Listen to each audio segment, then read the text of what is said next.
ভাবি আমার সাথে যেভাবে কাজ করল কলাবাগানে নিয়ে ভাই বিদেশ থাকায় সে আমাকে জানালার ফাঁকা দিয়ে লুকিয়ে লুকিয়ে দেখত।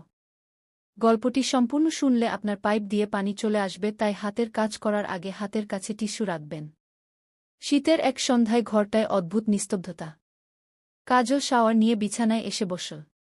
মোবাইলটা হাতে নিয়ে কিছুটা অস্বস্তিতে ফেসবুক স্ক্রোল করছিল। এই কয়েকদিনে সে এক অদ্ভুত অনুভূতির মধ্য দিয়ে যাচ্ছিল, যেন কেউ তাকে অনুসরণ করছে, তাকে দেখছে। যদিও কোনো প্রমাণ নেই, কিন্তু ভেতরে ভেতরে সেই অস্বস্তি বেড়েই চলেছে। কাজলের ভাই বিদেশে থাকে এবং সেই বেশিরভাগ সময় বাইরে ব্যস্ত থাকত। কাজলের জীবনে যেন এক ধরনের শূন্যতা তৈরি হয়েছে। ভাইজের অনুপস্থিতিতে কাজল একটু স্বাধীন সময় পেয়েছিল, কিন্তু সেই স্বাধীনতা যেন তাকে আরও নিঃসঙ্গ করে তুলেছিল। একদিন দুপুরে কাজল গোসল করতে গিয়ে হঠাৎ একটা অদ্ভুত ছায়া চোখে পড়ল। সে যেন বুঝতে পারল কেউ তাকে লুকিয়ে লুকিয়ে দেখছে। সঙ্গে সঙ্গে গোসলখানার দরজাটা ভালো করে বন্ধ করে নিল। কিন্তু সেই সন্দেহের বিষটা মাথা রয়ে গেল।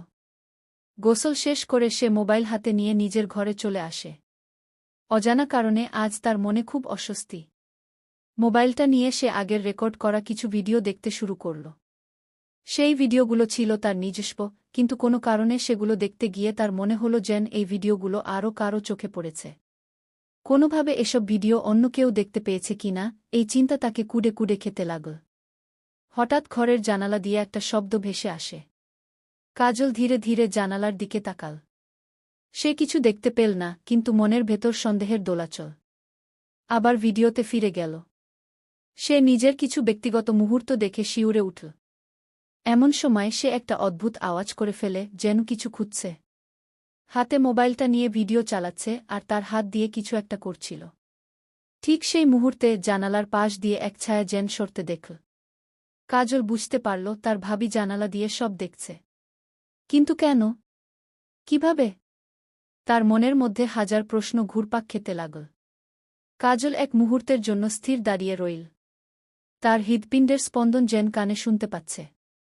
ভাবি জানালা দিয়ে সব দেখে ফেলেছে, এটা ভাবতে তার শরীরটা ঠান্ডা হয়ে আসছিল। জানালার পর্দাটা দ্রুত টেনে দিয়ে কাজল বিছানায় বসল। কিছুতেই সে মাথায় আনতে পারছিল না কেন ভাবি এভাবে তার ব্যক্তিগত মুহূর্তে লুকিয়ে দেখবে। কিছুক্ষণ চুপচাপ বসে থাকার পর সে সিদ্ধান্ত নিল ভাবির সঙ্গে সরাসরি কথা বলবে। কিন্তু ঠিক কি বলবে? তার প্রমাণ নেই যে ভাবি তাকে দেখছিল। এবং যদি সে কিছু বলেনি তাহলে সবটাই কল্পনা। এসব চিন্তা মাথায় ঘুরতে ঘুরতে কাজল নিজের মধ্যে কিছুটা কুঁকড়ে থাকল। এরপরের দিন যখন ভাবি তার ঘরে ঢুকল, কাজল ঠিক করল সরাসরি প্রশ্ন না করে একটু অন্যভাবে পরিস্থিতি বোঝার চেষ্টা করবে। ভাবির স্বাভাবিক আচরণ দেখতে চেষ্টা করল। কিন্তু ভাবি আগের মতোই হাসি মুখে কাজলকে বলল, তোমার ভাইদের জন্য কিছু পাঠাবার সময় এসেছে, কিছু বলবে? কাজল কিছুক্ষণ তাকিয়ে থাকল, কিন্তু ভাবির চোখে কোনো অস্বাভাবিকতা খুঁজে পেল না। সে নিজেকে শান্ত করার চেষ্টা করল। হয়তো সবটাই তার কল্পনা। কিন্তু মনের কোণায় সন্দেহটা থেকেই গেল। ভাবি যা করেছে তা যদি সত্যি হয় তাহলে এর পেছনে কিছু তো একটা কারণ আছে। এরপরের কয়েকদিন কাজল আগের মতো স্বাভাবিক জীবনে ফিরে যেতে চেষ্টা করল। কিন্তু সবকিছু ঠিকঠাক মনে হচ্ছিল না। প্রতিবার ভাবির সঙ্গে কথা বলার সময় কাজল নিজেকে যেন আটকে ফেলে। যে মহিলাটাকে সে এতদিন নিজের বড় বোনের মতো ভেবেছিল, এখন সেই মহিলাকে দেখে এক অদ্ভুত ভয় জাগছে। একদিন রাতে কাজল আবার নিজের ঘরে বসে মোবাইলে ভিডিওগুলো দেখতে শুরু করল। সে বোঝার চেষ্টা করছিল কোথায় কোথায় কি রেকর্ড হয়েছে। একের পর এক ভিডিও দেখে যাচ্ছে আর তার মনে এক ধরনের অস্বস্তি বাড়ছে। হঠাৎ একটা ভিডিওতে তার চোখ আটকে গেল। সেই ভিডিওতে তার নিজেকে স্পষ্টভাবে দেখা যাচ্ছে, কিন্তু পেছনের জানালায় যে ছায়াটা ছিল সেটা সে আগে খেয়াল করেনি। তার দম আটকে গেল। এটা কি সত্যি? সে কি আসলেই জানালার বাইরে থেকে দেখা গেছে? কাজল মোবাইলটা দ্রুত বন্ধ করে ফেল। তার হাত কাঁপছিল। জানালার দিকে তাকাতে ভয় লাগছিল। সে দ্রুত বিছানার পাশে রাখা বইটা তুলে নিল, যেন নিজেকে অন্য কোনো কাজে ব্যস্ত রাখতে পারে। কিন্তু মনের মধ্যে কাটা বিঁধে রইল, সে কি আসলে কিছু দেখে ফেলেছে? কাজল সেই রাতটা খুব একটা ভালোভাবে ঘুমাতে পারেনি। বারবার জানালার দিকে তাকাতে গিয়েও চোখ সরিয়ে নিচ্ছিল। সে নিজেকে শান্ত করার চেষ্টা করছিল, কিন্তু সেই ছায়া যেন তাকে পিছু ছাড়ছিল না। সকালে ঘুম থেকে উঠে সে দ্রুত বাইরে বেরিয়ে পড়ল। বাড়িতে থাকতে তার খুব অস্বস্তি হচ্ছিল, যেন প্রতিটি কোণে কেউ তাকে অনুসরণ করছে। দুপুরে বাড়িতে ফিরলে কাজলের ভাবির স্বাভাবিক আচরণ তাকে আবারও দ্বিধায় ফেল। ভাবি হাসি মুখে তাকে খাবার দিলেন, আগের মতোই গৃহস্থালির কাজে ব্যস্ত হয়ে পড়লেন। সবকিছু যেন স্বাভাবিক, কিন্তু কাজলের মন তো আর স্বাভাবিক নেই। সে ভাবে, কেন ভাবি এমন করবে? কেন জানালা দিয়ে লুকিয়ে দেখবে? কিছুতেই সে এই প্রশ্নের উত্তর পাচ্ছিল না। দিনগুলো এভাবেই কেটে যাচ্ছিল। তবে কাজল সিদ্ধান্ত নিয়েছিল, আর কোনো সন্দেহ বা দ্বিধায় থাকবে না। একটা দিনের ঘটনাই সব পরিষ্কার করে দেবে। সে নিজের হাতে সত্যটা খুঁজে বের করবে। রাতে আবার নিজের ঘরে বসে কাজল কিছুটা দ্বিধাগ্রস্ত অবস্থায় মোবাইল বের করল। সে জানালার সামনে একটি ছোট্ট ক্যামেরা সেট করল, যা সেদিনের মতো ঘটনার প্রমাণ রাখতে পারবে। জানালা দিয়ে কারো ছায়া দেখা গেলে এবার আর সেটা এড়িয়ে যাওয়া সম্ভব হবে না। কয়েক ঘণ্টা পর হঠাৎ ঘরের ভেতর আবার সেই কাঁপন আসল। কাজল বুঝতে পারল, এবার কিছু হতে যাচ্ছে। সে মৃদু নিঃশ্বাস নিয়ে অপেক্ষা করতে থাকল। কিছুক্ষণ পর জানালার কাছে মৃদু শব্দ হল, যেন কেউ ধীরে ধীরে এগিয়ে আসছে। কাজল কাঁপা কাঁপা হাতে ক্যামেরার দিকে তাকাল। সে দেখল জানালার ফাঁক দিয়ে একটা ছায়ামূর্তি স্পষ্ট দেখা যাচ্ছে। সে আর দেরি না করে দ্রুত ক্যামেরার রেকর্ডিং বন্ধ করল। তার মনের ভেতর ভয়, রাগ আর উত্তেজনা একসঙ্গে মিশে গেল। পরদিন সকালে কাজল কোনোমতে রাতটা পার করে উঠে গেল। সে ক্যামেরার ফুটেজ চেক করতে বসল। ফুটেজ দেখে তার চোখ বড় বড় হয়ে গেল। সত্যিই তার জানালার বাইরে কেউ দাঁড়িয়েছিল। সেই ছায়া কোনো সাধারণ মানুষের নয়, সে বুঝতে পারল এটা তার ভাবি। কাজল দ্রুত ভাইজের ফোন নম্বর বের করে ফোন দিল। ভাইয়ের সঙ্গে কথা বলার সময় সে বুঝতে পারল, তার ভাবি এভাবে কেন আচরণ করছে, তা নিয়ে কিছুটা বিভ্রান্তি রয়েছে। সে কিছু বলার জন্য মুখ খুলতেই ভাইয়ের কণ্ঠে একটা বিষণ্ণতা ধরা পড়ল। ভাই বলল, তোমার ভাবি আসলে মানসিকভাবে অনেক সমস্যার মধ্যে দিয়ে যাচ্ছে, কিন্তু আমি কিছুই করতে পারছি না। কাজল স্থির হয়ে গেল। এই কথাটা তার জন্য ছিল একটা বড় ধাক্কা। সে এতদিন ধরে ভাবির উপর সন্দেহ করছিল, কিন্তু বাস্তবতা যে এত ভয়ঙ্কর হতে পারে তা কল্পনাও করেনি। কাজল ভাইয়ের কথা শুনে স্থবির হয়ে গেল। তার মাথায় যেন ঝড় বয়ে গেল। এতদিন যাকে সে সন্দেহের চোখে দেখছিল, সেই ভাবি মানসিকভাবে ভেঙে পড়েছেন। কিন্তু কেন? কাজল কিছুতেই বুঝতে পারছিল না। তার মন মিশ্র অনুভূতিতে ভরে গেল, অপরাধবোধ, সহানুভূতি এবং অব্যক্ত প্রশ্নের ভারে সে দিশেহারা হয়ে পড়ল। কাজল আর কথা বাড়াল না, ফোন রেখে বিছানায় ধপ করে বসে পড়ল। সে ভাবতে লাগল, ভাবির এই অবস্থার জন্য আসলে কি দায়ী? এবং সে নিজে কিভাবে এতদিন এভাবে সন্দেহ করতে পারল? ভাবির প্রতি তার মনের টানাপোড়েন আরও গভীর হয়ে গেল। এতদিনের বিশ্বাস আর সন্দেহ যেন একসঙ্গে মিলেমিশে কাজলের ভেতর অদ্ভুত এক অনুভূতি জাগিয়ে তুল। কয়েকদিন পার হয়ে গেল। কাজল সিদ্ধান্ত নীল ভাবির সঙ্গে সরাসরি কথা বলবে। সে সব পরিষ্কার করে বুঝতে চায় কেন এই ঘটনা ঘটছে। এক সন্ধ্যায় কাজল যখন বসার ঘরে ছিল, তখন ভাবি এসে তার পাশে বসলেন। ভাবি আগের মতোই স্বাভাবিক দেখাচ্ছিলেন, কিন্তু কাজল এবার আর নিজেকে আটকে রাখল না। ভাবি, আপনার সঙ্গে আমার কিছু কথা আছে, কাজল বলল। ভাবি একটু থমকে গেলেন। তার চোখে একটা ভয়ানক অনুভূতি ধরা পড়ল, কিন্তু সেটা মুহূর্তের মধ্যেই মিলিয়ে গেল। তিনি শান্ত স্বরে জিজ্ঞেস করলেন, কি হয়েছে কাজল? কাজল সরাসরি কথা বলার চেষ্টা করল। আমি গত কয়েকদিন ধরে দেখছি। মানে আমি বুঝতে পারছি আপনি আমার কিছু ব্যক্তিগত মুহূর্তে উপস্থিত ছিলেন। জানালার বাইরে থেকে গি। ভাবি চুপচাপ তাকিয়ে রইলেন। তার মুখে কোনো প্রতিক্রিয়া ছিল না। কাজল একটু থেমে বলল, আমি জানি আপনি কিছু সমস্যার মধ্যে দিয়ে যাচ্ছেন। আমি আপনার পাশে থাকতে চাই, কিন্তু আমি বুঝতে পারছি না কেন এটা ঘটছে। গি। ভাবি হঠাৎ হেসে উঠলেন, কিন্তু সেই হাসিতে ছিল তীব্র কষ্টের ছাপ। তুমি বুঝবে না কাজল, তিনি শান্ত গলায় বললেন। আমি অনেক দিন ধরে একা। তোমার ভাই আমার পাশে নেই, তার জন্য অনেক কষ্ট করেছি। তোমার ভাইয়ের কাজের চাপে আমি ক্রমশ একা হয়ে যাচ্ছিলাম। তোমার জীবন, তোমার স্বাধীনতা, সেগুলো দেখে হয়তো আমার মনের ভেতর একটা অস্থিরতা তৈরি হয়েছে। আমি নিজেই বুঝতে পারছিলাম না যে আমি এমন কাজ করছি। কাজল স্তব্ধ হয়ে গেল। সে ভাবি থেকে এমন উত্তর আশা করেনি। তার মনের মধ্যে অপরাধবোধ বেড়ে গেল। এতদিন সে ভাবির এই নিঃসঙ্গতার কথা একবারও ভাবেনি। কাজলের চোখে জল চলে এল, কিন্তু সে নিজেকে সামলে নিল। ভাবি ধীরে ধীরে উঠে দাঁড়ালেন। আমি তোমার জীবনকে এভাবে বিঘ্নিত করতে চাইনি, কাজল। আমি নিজেই নিজের সঙ্গে যুদ্ধ করছি, আর এই যুদ্ধটা আমাকে কেমন করে যেন অন্যরকম করে দিয়েছে গু। কাজল আর কিছু বলতে পারল না। সে বুঝতে পারল ভাবি তার মনের ভেতর এক বিশাল লড়াইয়ের মধ্যে দিয়ে যাচ্ছেন। কাজল তার ভাইকে আবার ফোন করতে চাইল, কিন্তু হঠাৎ ভাবি তার হাত ধরে বললেন, আমি তোমার ভাইয়ের কাছে যাব, তার সঙ্গে এ নিয়ে কথা বলব। তুমি আমাকে ক্ষমা করো, কাজল। কাজল চুপ করে রইল, শুধু তার মাথায় একটি চিন্তা ঘুরছিল, একটি মানুষ কতটা নিঃসঙ্গ হলে এমন পরিস্থিতিতে পড়ে যেতে পারে। সে ভাবিকে মুচকি হাসি দিয়ে বলল, ভাবি, আপনি একা নন।